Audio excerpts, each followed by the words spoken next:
Dave here with Phenom Sports, coming at you with a video podcast, first one.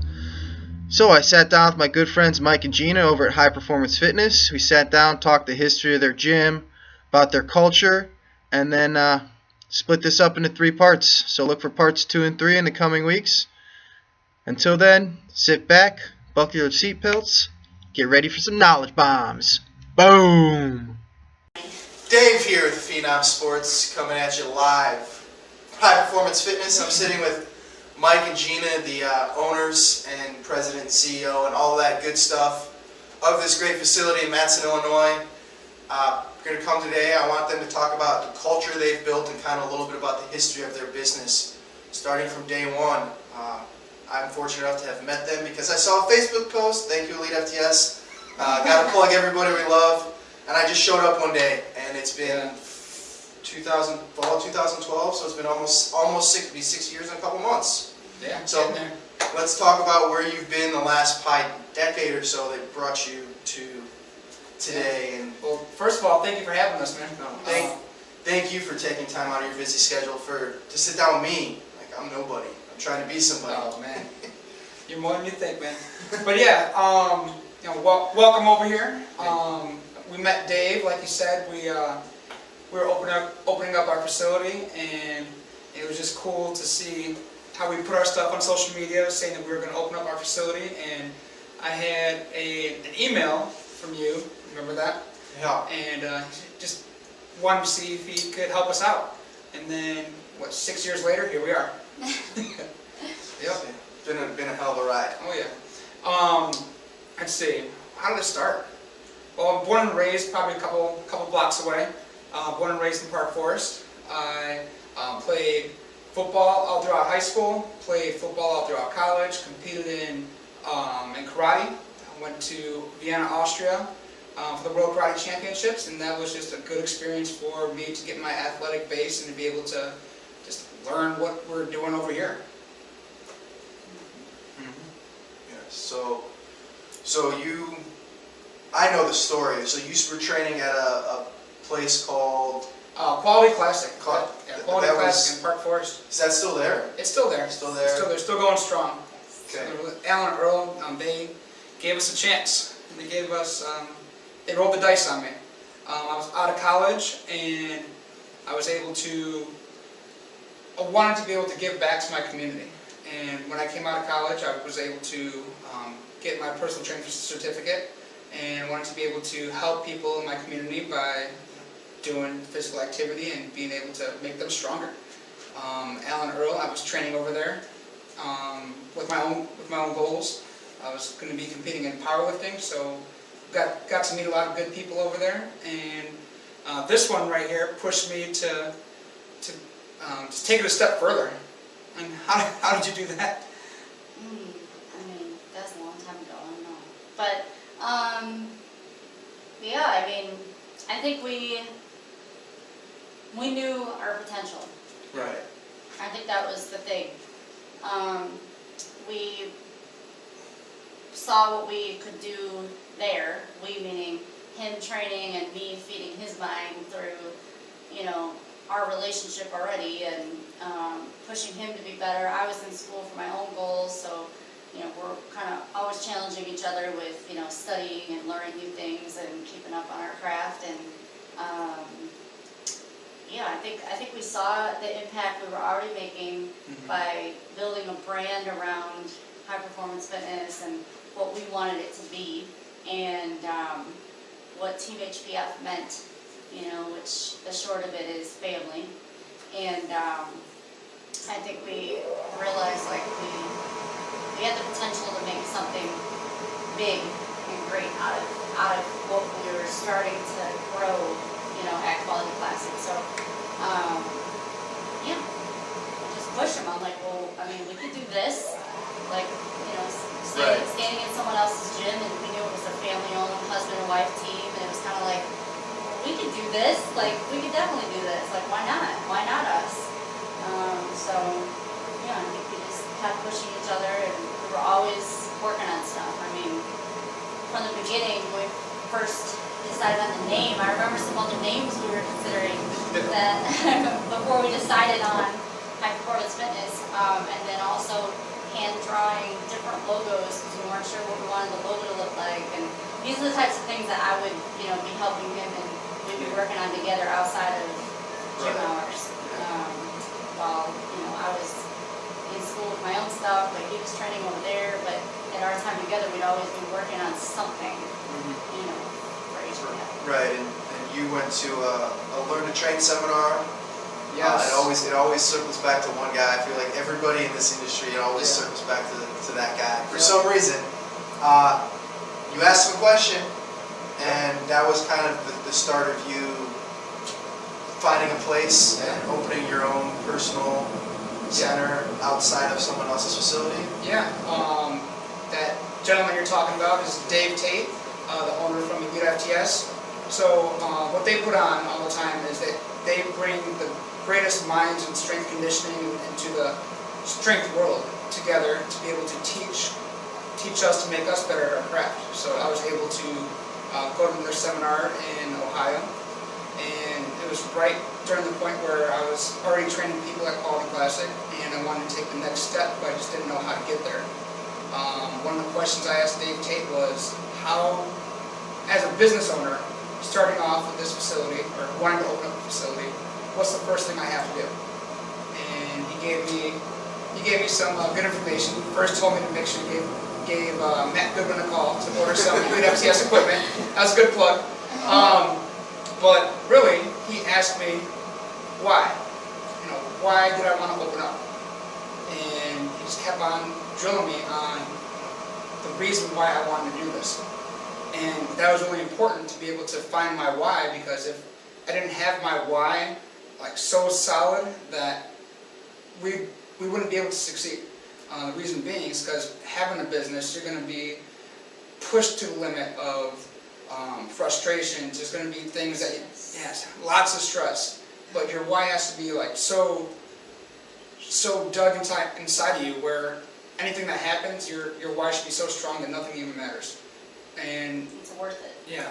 And at that time, it was really hard for me to put it into words why I wanted to open up in my area. I could go back even further. The reason why we wanted to open up in our area is because when I was growing up, when I was in karate, we had a dojo a couple blocks away from here, and that was my safe haven.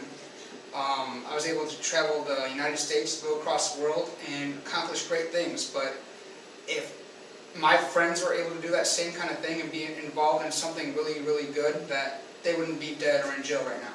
Yes. And I want to be able to take what I learned over there and bring that to our community. And that is my why.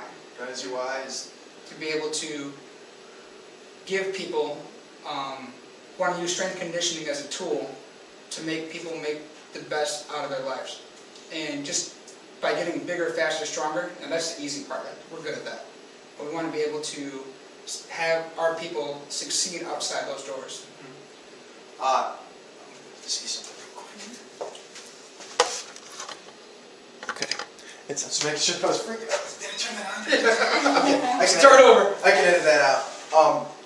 Obviously, I've been here since 2012, and if you go out in the gym, on the wall, on one wall says 365 days off, no days period. I think that's what's on the back of the OG shirt I have on. Yeah. On this wall, or is it this wall here where the bench press used to be, it says no excuses period. But what I've noticed recently, since you kind of shifted gears and changed your equipment layout, which I'll let you guys talk about how and why you did that, I feel like your tagline is more than just a gym, and that's why the culture is. I see on your social media posts, your athletes are here early. Yep. They're hanging out after. They come in, they do their homework. They're sitting out here doing soft tissue work, talking to you guys instead of doing it in the back. How did you build that? I mean, it didn't happen overnight. Yeah. But that's kind of what I see is it's family. It's more than just a gym. Everyone wants to hang out and be a part of this. I could bring that back further than opening up the gym. My house was the house on the block where everybody would come to, because my parents they instilled in us where you'll be safe right here. Anything that happens, we got you. And it's just cool to see my friends who are my age now who still consider my parents their second parents. and just being able to be grown up in that kind of environment, it was just natural. Yeah. My household was the same way. My parents were, everybody always came over, so it was similar, and it's cool that both of us had that experience as kids to know, we could be that place and then decide to kind of make that a staple in our culture here. Yep. And to go back to what you were talking about with what we have written on the wall, no excuses really came about from not even working out and not even training. It came about from this woman right here.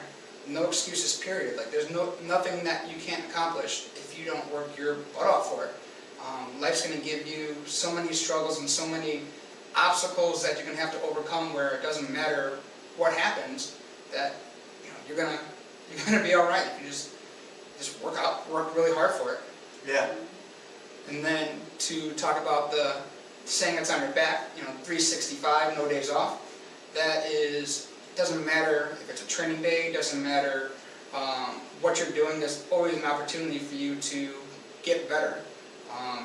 Doesn't matter if it's like meeting somebody new or just making somebody happy. Like, every single day is an opportunity for you to better yourself or somebody else's life. And that turned around to, we're just more than just a gym. Yeah. Like, so you have started off a bunch of powerlifters, and you were training what, 9 hours a day, where you were on the floor training a client or clients, what, 9-10 hours, and you were, when you first opened up, you were here what? 9 a.m. to 9 p.m. 12 hours, and now you're here, what, 8 hours? Less. Not even that? Probably like 4 or 5. 4 4 or or 5 5, hours. and then you're spending another 4 or 5 hours doing business work outside of here, which It's is, more like 10 extra hours of Yeah. business work every day. Yeah. Yeah, that's why I don't own a business. So what caused you to want to make that evolution from trying to help everybody throughout the course of the day to, you still want to help everybody, but you're just trying to do it in these smaller chunks where you can focus your energy on other things? Why do you want to make that change? Before, when we opened, when I was training people for all those hours, I only have one person per hour. And that kept me off of how many people I was able to influence. Then from there we started making people go into groups where I could influence so many more people within that hour. And the more that I was able to put that kind of platform together where everybody would be helping each other out versus me helping everybody out, there's so many different ways that our people, our groups that are together, that they push each other, they make each other better. They're friends outside of here. And just friendly competition with everybody who's in that group. It's like everybody grows from being, with somebody. Right, like you have high school athletes that play at rival schools and they're training right next to each other. Yeah. And then when they come up here, it's like, oh, it's not like Olympians versus Stars or Rockets or whatever. It's, hey, whatever, we just crushed in the weight room, and now we're gonna go hang out and talk about whatever we want to talk about. It's unique, it's cool. Yeah, it's just cool to see people who are all over our community, working for that common goal. Because shoot, 10 years from now, they could be business partners. They could be investing in each other's businesses, or somebody babysitting somebody else's kid. That's the kind of relationships that we want to build over here, where we're going to be at each other's weddings, or To introduce each other to each other's significant No, others. hold on. Speaking of this, let's turn the table on this one. Okay. Let's turn the table on this one. So, being more than just a gym, this guy right here is going to be getting married soon. And how did you meet your wife, or your future wife? Let's see, I was coming in and training in the mornings. Mike had a group of 3 or 4 ladies, depending on the day. And one of them was finishing up her doctorate in clinical psychology. And one She's a winner. One day her back was bugging her, and she's like, Mike, how can I fix this knot in my back? And he's like, I don't have the answer to that, but let me go get Dave. Dave will be best person that can answer this. So I showed her how to foam roll her back with a softball or a ball. That's what he was thinking, by the way. And then, next thing we know, we go on a date. We have a great time. We closed out Starbucks, which tells Mind you a you lot that about he a does person. know his stuff. Okay, he wasn't just some random person at the gym. No. Dave knows his stuff. Yes. But so we closed down Starbucks, which is how cool we are. And then next date, another date, and then next thing we know, it's like I leave to go back to professional baseball as a strength coach. She finishes school. She moves out and lives with me for 6 weeks, and then we live in Wisconsin, and here we are. 2015, 2014, almost 4 years later, 3.5, 4 years later, and we'll be getting married in January. But it goes back to more than just the gym. More than just the gym. It all circles back to those little things that, when you build a good culture, like, that's what happens. Yeah.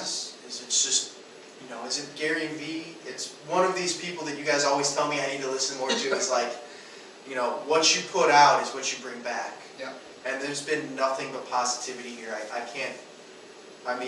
I've had a bad experience here, it's because I went out there and I had a bad day of training. It's not because of the people I was around or the environment. It was. Appreciate that, man. I don't know if I've ever had a bad day here. I get to come do this. You guys are always, the last. Not to make this about me, because this is. I want to bring people out making about them.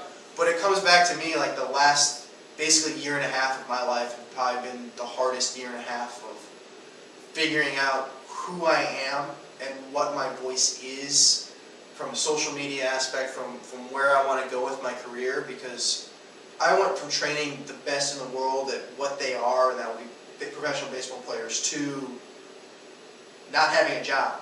And that's just the reality of the beast. And I'm trying to find what do I want to do? I sold health insurance. I worked at 2 different box gyms. That setting's not for me. It's not my personality. And now I'm in a position that's not the greatest. It's basically for me right now. It's a paycheck. And now you guys are pushing me to do other things.